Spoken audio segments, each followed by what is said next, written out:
നമസ്കാരം. സമൂഹ മാധ്യമങ്ങൾ വർത്തമാനകാല സമൂഹത്തിൽ എത്രത്തോളം സ്വാധീനം ചെലുത്തുന്നുണ്ട് എന്നത് പ്രത്യേകം എടുത്തു പറയേണ്ടതില്ലല്ലോ. എന്നാൽ എന്തും വിളിച്ചു കൂവുന്ന, ആരെയും വ്യക്തിപരമായി ആക്ഷേപിക്കുന്ന, തെറ്റായ വാർത്തകൾ പ്രചരിപ്പിക്കുന്ന നിരവധിയായ സോഷ്യൽ മീഡിയ ഇൻഫ്ലുവൻസർമാർ നമുക്ക് ചുറ്റും ഉണ്ട്. ഞങ്ങളെ ആരാണ് ചോദ്യം ചെയ്യാൻ ഉള്ളത്? ഇങ്ങനെ തെറ്റായ വിവരങ്ങൾ പങ്കുവച്ചാൽ എന്തു ചെയ്യും എന്ന മനോഭാവത്തിൽ ആണ് പലരും ഇത്തരം വിവരങ്ങൾ പങ്കുവെക്കുന്നത്. നിരവധിയായ ആക്ഷേപങ്ങളും പരാതികളുമൊക്കെ ഇത്തരം സോഷ്യൽ മീഡിയ ഇൻഫ്ലുവൻസർമാർക്ക് നേരെ ഉയരാറുമുണ്ട്.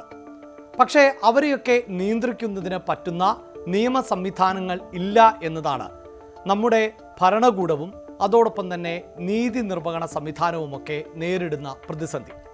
അതിന് കാരണം കാലം മാറുന്നതിന് അനുസരിച്ചാണ് ഇത്തരം പ്ലാറ്റ്ഫോമുകൾ സമൂഹത്തിൽ ഇടപെടുകയും ആ ഇടപെടലുകൾ സമൂഹത്തിന് ദോഷകരമായി മാറുകയും ചെയ്യുന്നത് എന്നതാണ്. അതുകൊണ്ട് തന്നെ അതിനനുസരിച്ചുള്ള മാറ്റങ്ങൾ നമ്മുടെ നിയമ സംവിധാനങ്ങളിലും വേണം.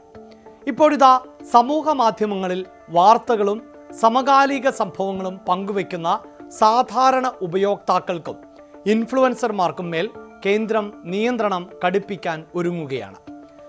ഡിജിറ്റൽ ന്യൂസ് പ്രസാധകർക്ക് ബാധകമായ ചട്ടത്തിൻ്റെ കീഴിലേക്ക് സാധാരണക്കാരായ ഉപയോക്താക്കളെയും ഇൻഫ്ലുവൻസർമാരെയും ഉൾപ്പെടുത്തുന്നത് സംബന്ധിച്ച കരട് വിജ്ഞാപനമാണ് കേന്ദ്ര സർക്കാർ പ്രസിദ്ധീകരിച്ചത്. ഇത്തരം ഉപയോക്താക്കളെ പ്രസാധകരായി നിയമപരമായി പരിഗണിക്കുന്നില്ല എങ്കിലും പ്രസാധകർക്ക് ബാധകമാകുന്ന നിയന്ത്രണങ്ങൾ ഇത്തരം ഇൻഫ്ലുവൻസർമാർക്കും ഉപയോക്താക്കൾക്കും ഇനി മുതൽ ബാധകമാകും. വാർത്താ ഉള്ളടക്കം പങ്കുവയ്ക്കുന്ന സ്വതന്ത്ര യൂട്യൂബ് ചാനലുകൾക്ക് പുറമെ സമൂഹ മാധ്യമങ്ങൾ അടക്കമുള്ള ഡിജിറ്റൽ പ്ലാറ്റ്ഫോമുകൾക്കും ചട്ടം ബാധകമാണ്.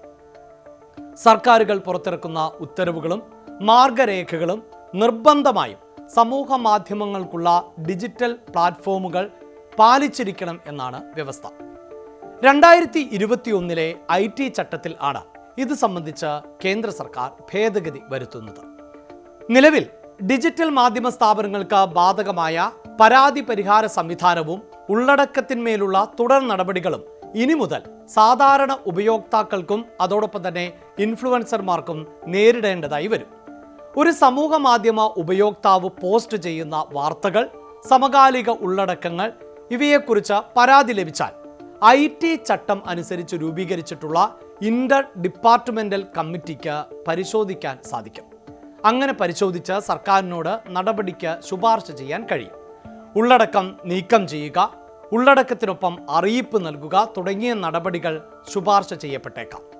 ഇത് സർക്കാരിന് ബോധ്യപ്പെട്ടാൽ തുടർ നടപടികളും ഉണ്ടാകും. പ്രശ്നമുള്ള ഉള്ളടക്കം IT നിയമം അനുസരിച്ച് നീക്കം ചെയ്യാൻ കേന്ദ്ര വാർത്താ വിതരണ മന്ത്രാലയത്തിന് വേണമെങ്കിൽ ഉത്തരവിടുകയും ചെയ്യാം. വേണമെങ്കിൽ മുന്നറിയിപ്പ് നൽകാനും ക്ഷമാപണം ആവശ്യപ്പെടാനും കഴിയും എന്നതാണ് ഈ ഭേദഗതിയുടെ പ്രത്യേകത. എന്ന് കരുതി അക്കൗണ്ട് പൂർണ്ണമായും നീക്കം ചെയ്യും എന്ന് ഭയപ്പെടേണ്ടതില്ല. നിശ്ചിത ഉള്ളടക്കം മാത്രമേ നീക്കുകയുള്ളൂ. പരാതികൾക്ക് പുറമെ വാർത്താ വിതരണ മന്ത്രാലയം നേരിട്ട് കൈമാറുന്ന വിഷയങ്ങളും ഈ കമ്മിറ്റിക്ക് പരിഗണിക്കാൻ വ്യവസ്ഥ ചെയ്യുന്നു എന്നതാണ് ഭേദഗതിയുടെ മറ്റൊരു പ്രത്യേകത. മറ്റ് പരാതി പരിഹാര ഫോറങ്ങൾ എടുത്തിട്ടുള്ള നടപടികൾ തൃപ്തികരമല്ല എന്നതിനെ തുടർന്ന് ലഭിക്കുന്ന പരാതികളും തീർപ്പാക്കാത്ത കേസുകളും ഈ കമ്മിറ്റിക്ക് വീണ്ടും പരിഗണിക്കാം.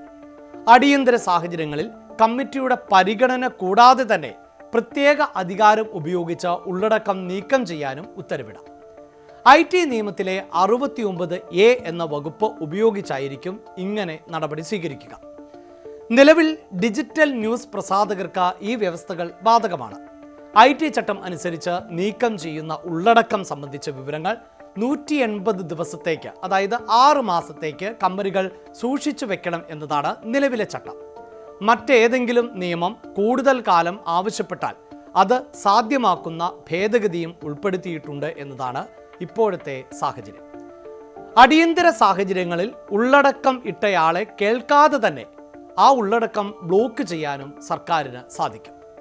ഉദാഹരണത്തിന് ഇപ്പോൾ ഒരു പ്രതിഷേധം നടക്കുന്നതിൻ്റെ വീഡിയോ, സർക്കാരിൻ്റെ പദ്ധതിയെക്കുറിച്ച് തെറ്റായ വിവരങ്ങൾ പങ്കുവയ്ക്കുന്ന വിവരങ്ങൾ, ഒരു വാണിജ്യ സംരംഭത്തെക്കുറിച്ച് ഇൻഫ്ലുവൻസറുടെ ഒരു പോസ്റ്റ്, പ്രകൃതി ദുരന്തം ഉണ്ടാകുമ്പോൾ അവിടെയുള്ള ആളുകളിൽ നിന്ന്, ദൃക്സാക്ഷികളിൽ നിന്നൊക്കെ വിവരങ്ങൾ ശേഖരിച്ചുകൊണ്ട് നൽകുക. ഇങ്ങനെയുള്ള വിവരങ്ങളൊക്കെ വേണമെങ്കിൽ അത് ഡിലീറ്റ് ചെയ്യിപ്പിക്കാൻ, ബ്ലോക്ക് ചെയ്യിപ്പിക്കാൻ സാധിക്കും എന്നതാണ് ചട്ടത്തിൻ്റെ മറ്റൊരു പ്രത്യേകത. ഇങ്ങനെ വാർത്താ ഉള്ളടക്കത്തിന് കൃത്യമായ നിയന്ത്രണങ്ങൾ ഏർപ്പെടുത്തുക എന്നതാണ് കേന്ദ്ര സർക്കാരിൻ്റെ നീക്കം.